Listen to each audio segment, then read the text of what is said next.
My boyfriend Dan and I genuinely used to love taking long, almost impromptu road trips to places that we've never been. Typically in the spring and fall, around our birthday months, mine is April, his is October, we would randomly decide on where to go, load up the car, and just head out into the road.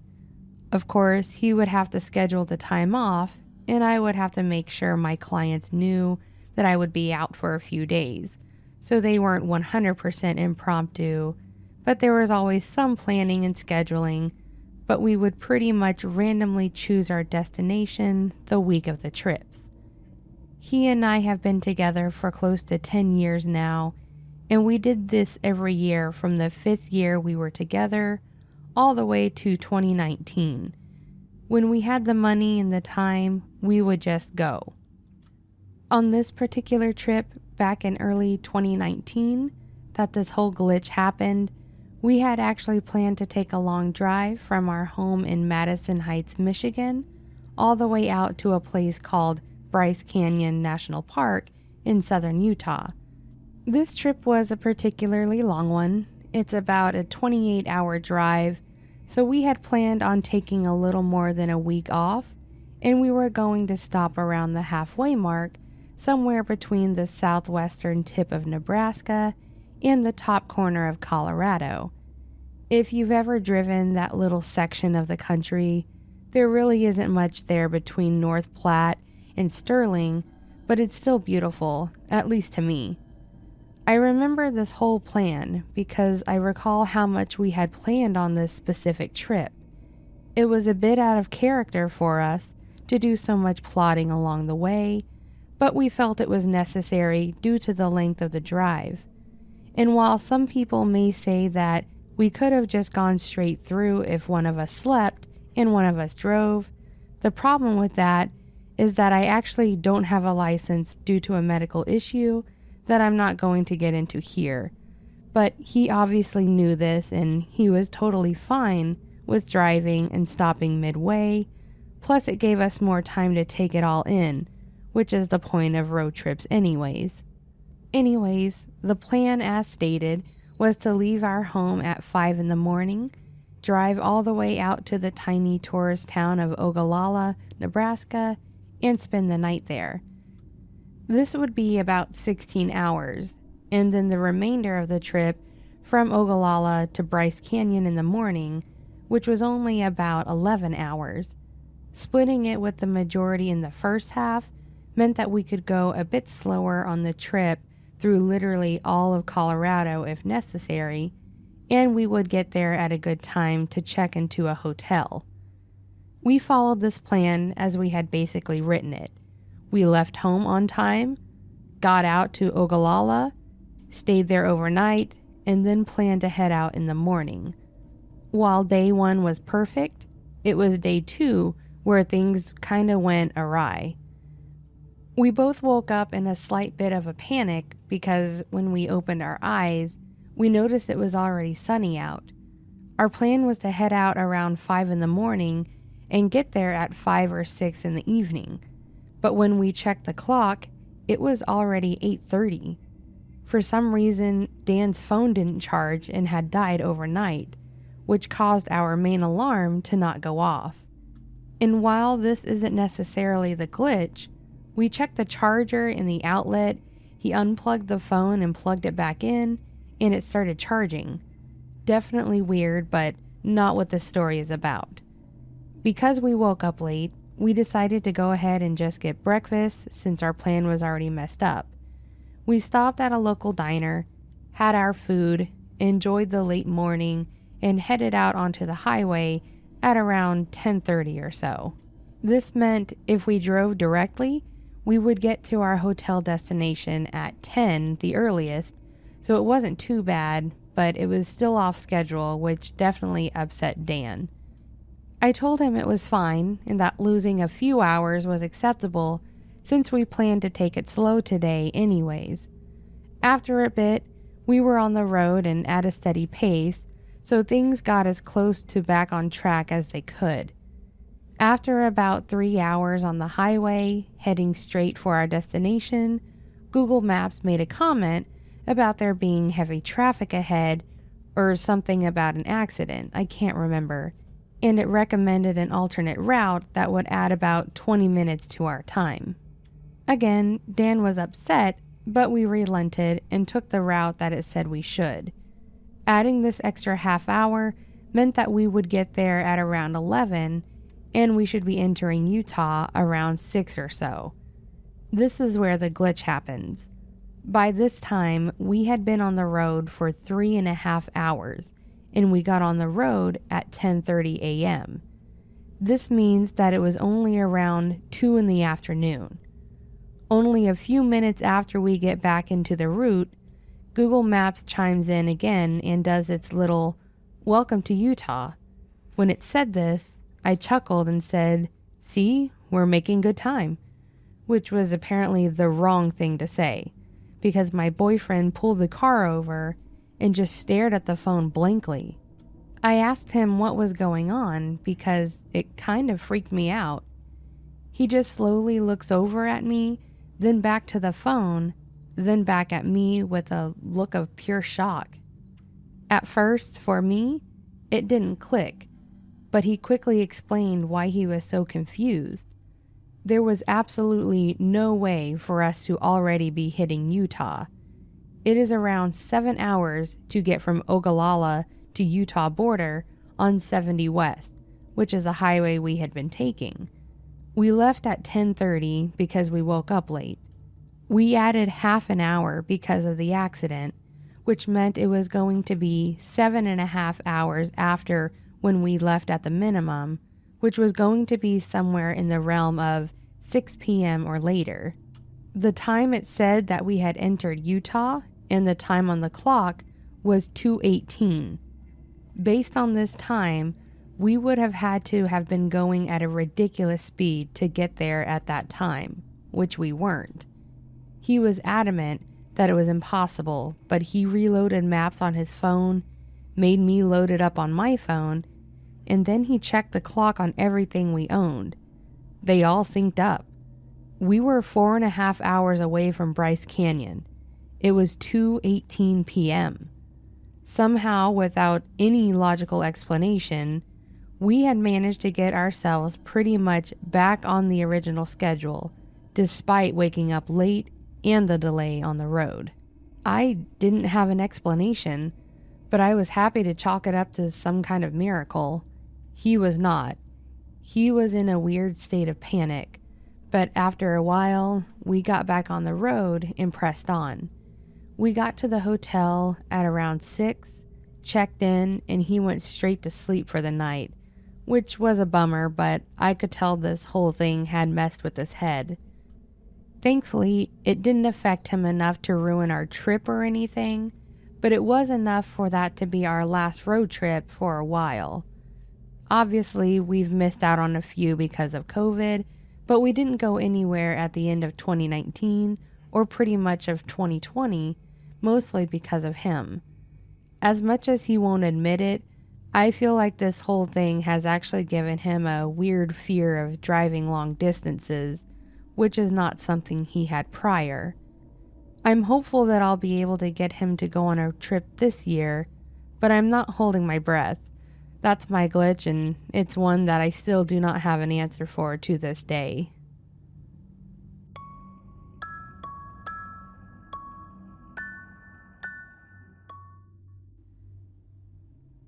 I have a really weird story that happened to me about 6 months ago. It's actually one of those things that really messed with my head after it happened. Like I said, this was around my birthday, which is in the first week of August. I just turned 18 last year, so I still live with my parents as I've been finishing school and planning on my college, and my brother also lives with us. He's 22, and during the pandemic, he lost his job and his lease on his apartment came up for renewal. So he decided that moving back home when he had the opportunity to do so was a good idea. The week of my birthday, we were planning a family dinner to celebrate, and we were going to have my grandma and aunts come over. Basically, it was supposed to be a fun little get together among close family, making the most of what we had in the day in general.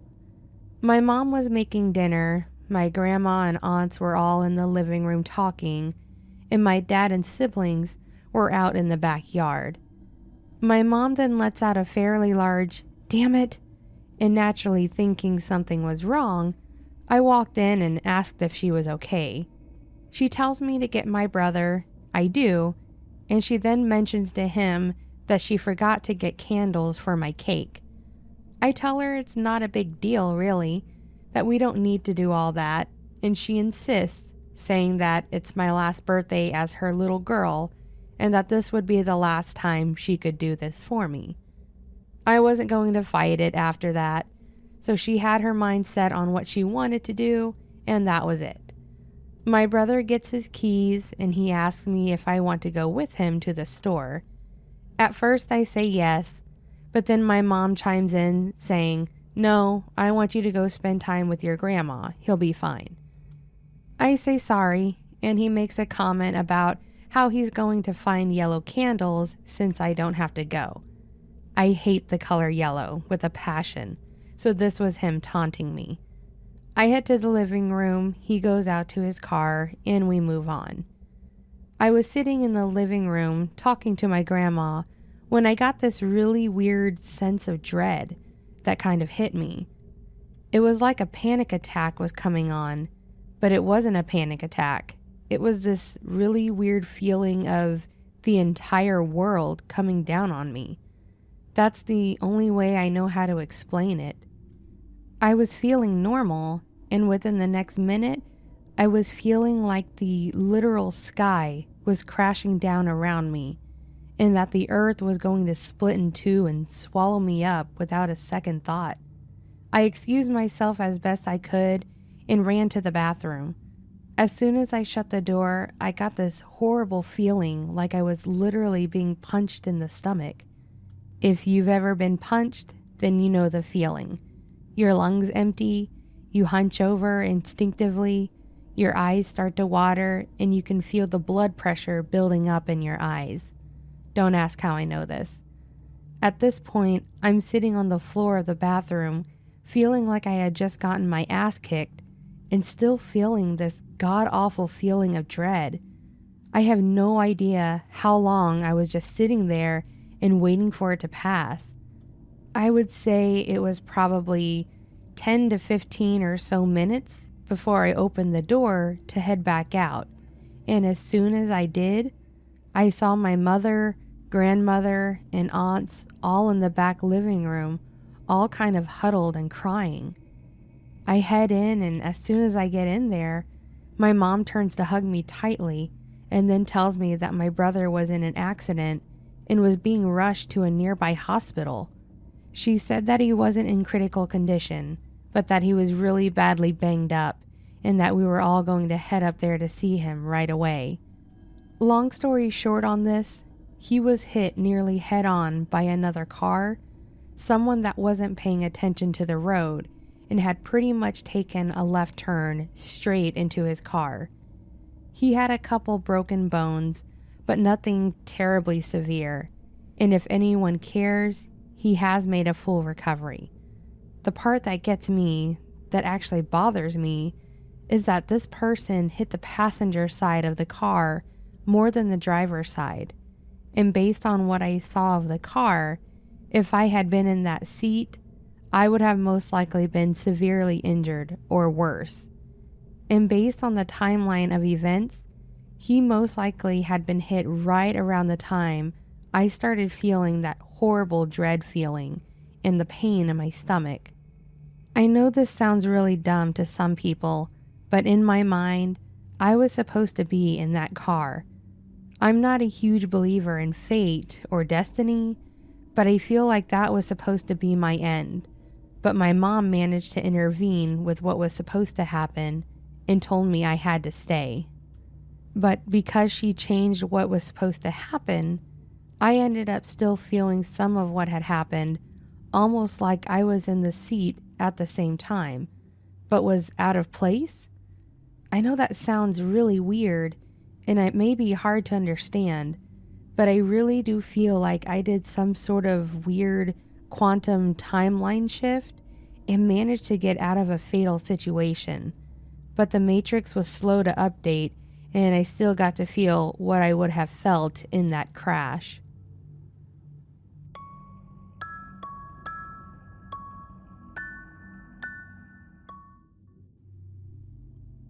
Have you ever met someone new and it felt like you've known them your whole life? I'm not talking about that stupid romantic love at first sight BS either. Like you meet someone and they look familiar, you can guess things about them to a T, but you've never known them prior? I work for an insurance company. I'm the one who reviews the financial records for businesses to make sure they're paying for insurance premiums, workers' comp, etc. Not a very exciting job, but I've also been doing it for years, so the pay is pretty good. So we hired a new person last year. I'll call her D. No big deal. People come and go, move up, leave, whatever. So I just thought it would be a new person that would ask me a lot of questions at the beginning, talk to in passing, meetings, and so forth. However, when I met her, immediately she looked familiar. So I try to place her. Maybe I've seen her at the gym I go to, at a restaurant, or maybe she lives in the same apartment complex as me. But I don't think much of it and just go about my life. After a few days, though, I get to talk to her more since I basically help with the job training, and some of her mannerisms and the way she talks is so familiar. So I finally break down and asked her where she used to work or live or gym membership, and to my surprise, she wasn't even from the state. She moved from Tennessee to here in South Dakota because of a job opportunity that her husband was offered. I've never been to Tennessee, and she has never been here.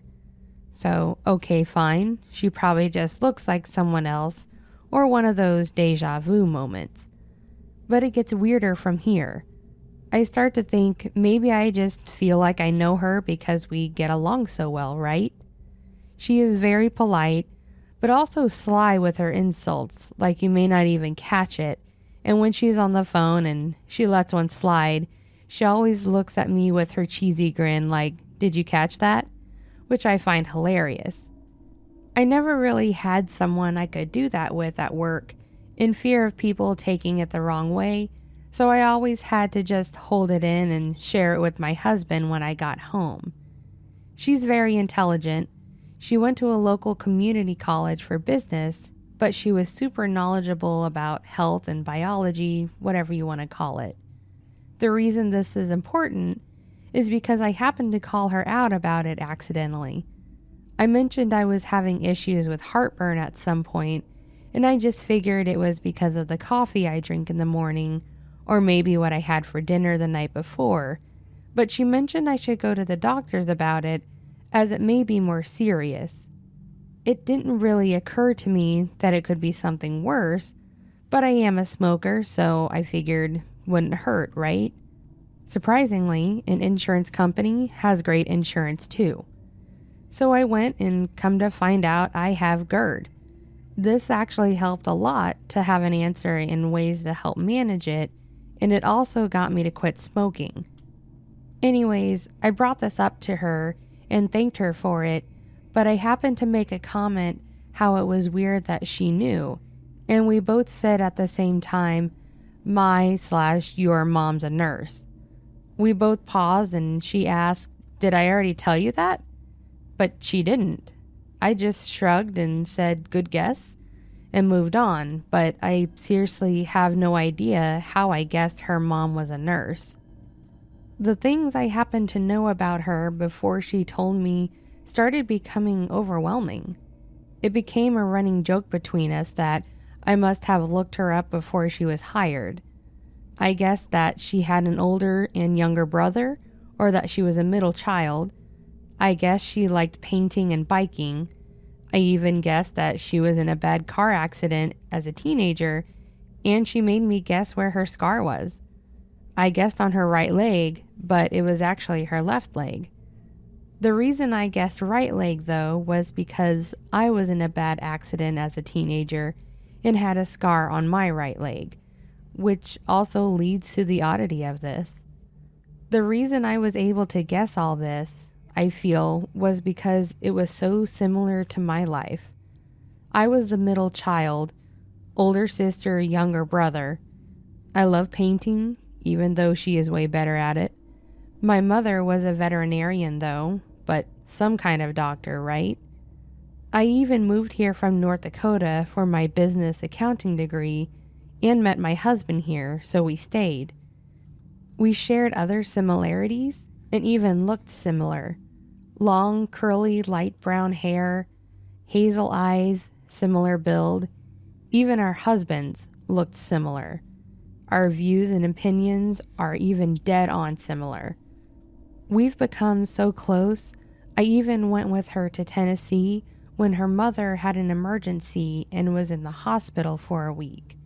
Again, I had never been to Tennessee, but it felt so familiar. When we went to the hospital, I seemed to know exactly where to enter and what floor to go to before we even saw the map and setup. How would I have known any of this? Obviously, because of this, it has led us to become incredible friends. Sure, it's cheesy, but we can even finish each other's thoughts and sentences like it's nothing. We hang out constantly. The four of us are usually together every weekend, and we even try to find an apartment close to each other so we could ride to work together. I am incredibly lucky to have met someone like this, but then I can't help but wonder, were we supposed to be the same person? Were we supposed to be in different timelines and something crossed? Is that why I seem to know all these things about her? I've talked to her about this and she finds it intriguing, but had no knowledge on my past and couldn't guess any of it. Did I do something at some point that caused a glitch or a parallel universe of some sort to merge?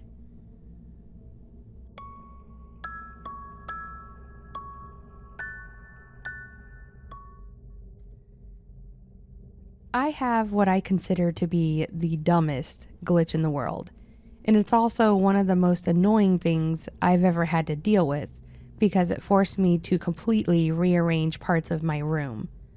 I live in the basement at my grandparents' house, and please don't judge me for that. I'm a 24-year-old guy that really got down on his luck during the whole pandemic. I do have a girlfriend, and we are planning on getting a place of our own, but 2020 messed up a lot of things for a lot of people, including myself, in the place that I was working actually ended up having to shut down for various reasons during COVID.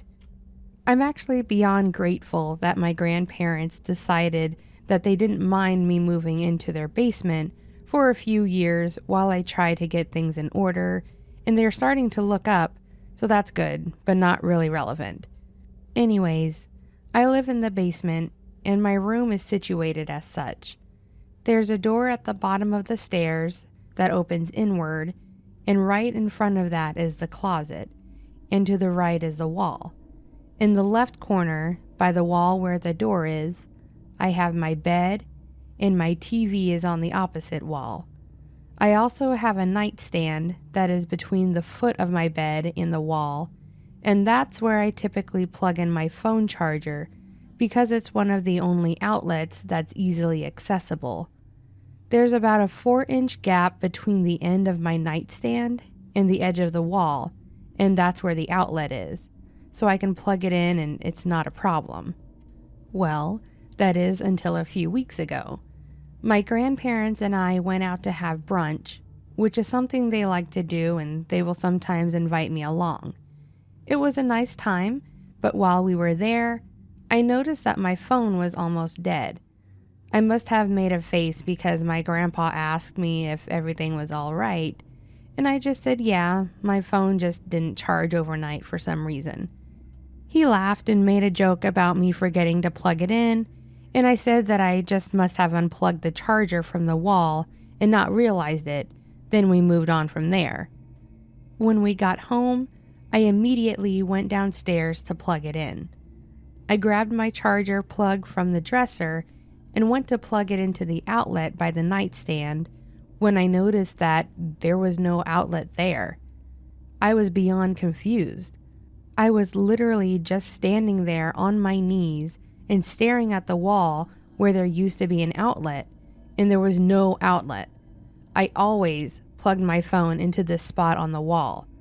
I know this because it was in the perfect location for me to do it, and then put the phone on the nightstand, and that was that. But there was no outlet at all. I started looking at the wall around where the outlet used to be, and there's now an outlet on the other side in the corner that is blocked by my nightstand. There is literally no way for me to plug my phone in there and have the nightstand where it is. The plug wouldn't even fit in the gap that's there if it did. It would bend the hell out of the cable. I know it's dumb, like I said, but it's the weirdest thing that has ever happened to me. This outlet literally shifted spots on my wall on a random Sunday. Because of this, I ended up completely rearranging how I had my room set up so that I could better utilize the plugs. I asked my grandparents, but they both said that they couldn't remember the outlet layout of my room, so they were no help. Either way, that was my glitch, just a random day where an outlet decided it wanted to hide in the corner instead of where it once was, and it forced me to move everything so I could use it. It was incredibly annoying, but I guess it is what it is.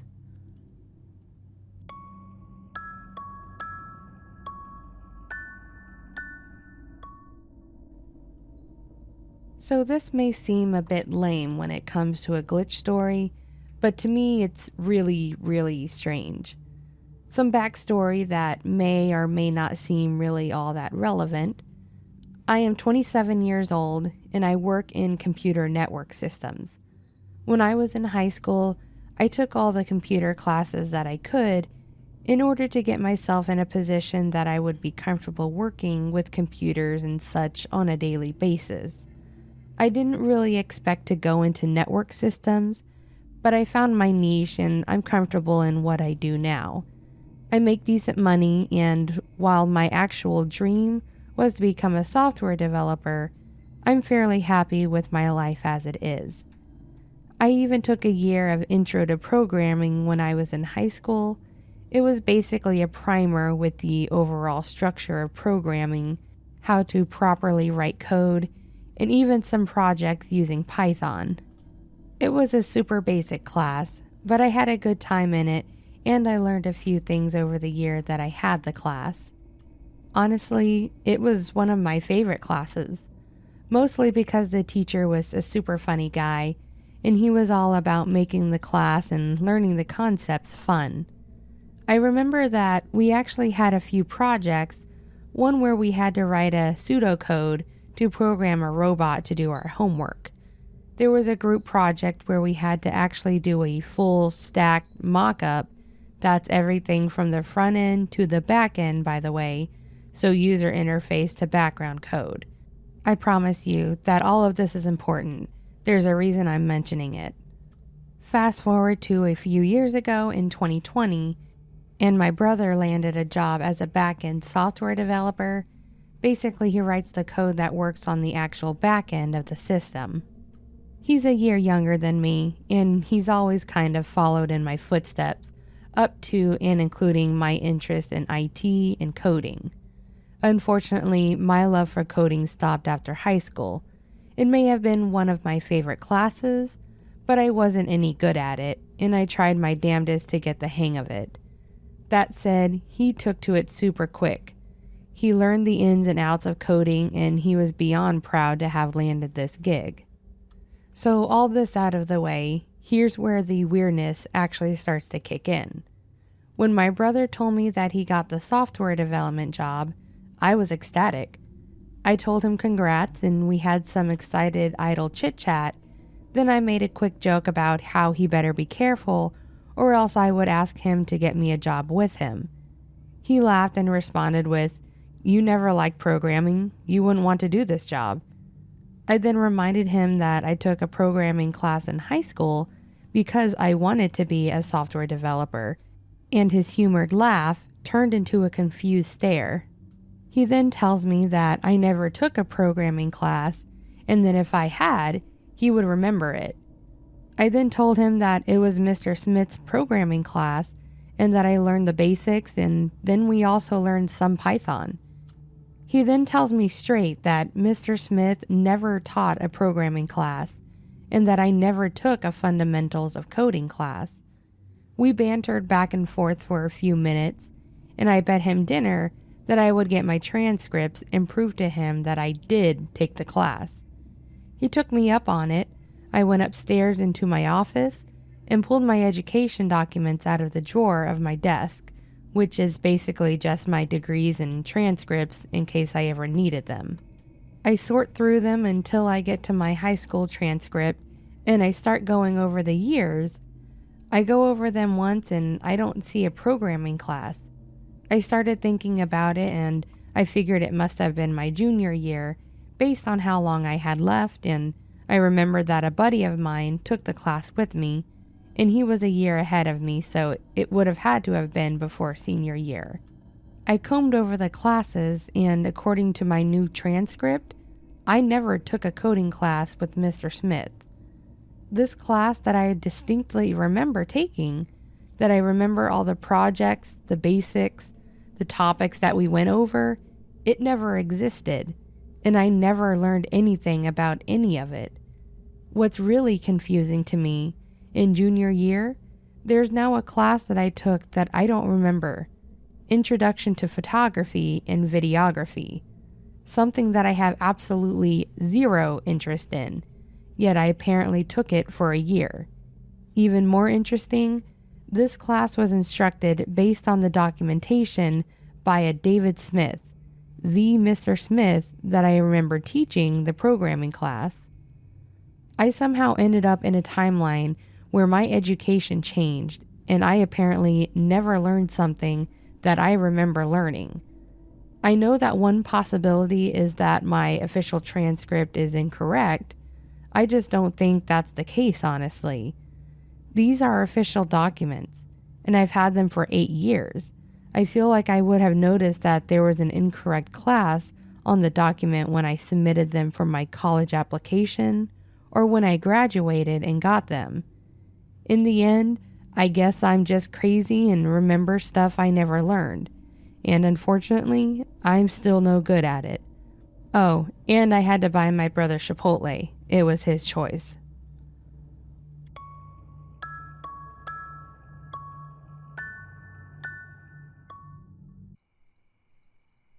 Hello, friends. So that was a collection of Glitch in the Matrix stories.